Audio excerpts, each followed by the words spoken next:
Hi everyone! Today, I'll show you how to change eye color in Canva using a few simple steps. Let's use this photo as an example. Start by duplicating the image. Then align the copy perfectly over the original. Select the duplicated image and click Edit. Click BG Remover to remove the background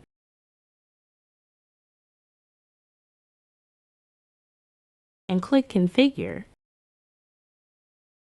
Use the eraser tool to remove everything except the eyes.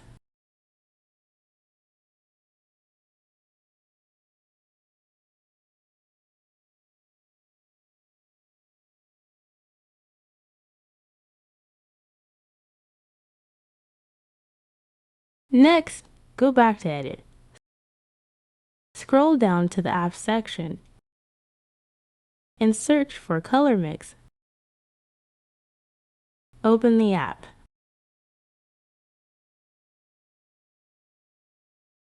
Then choose Color and adjust the settings as needed.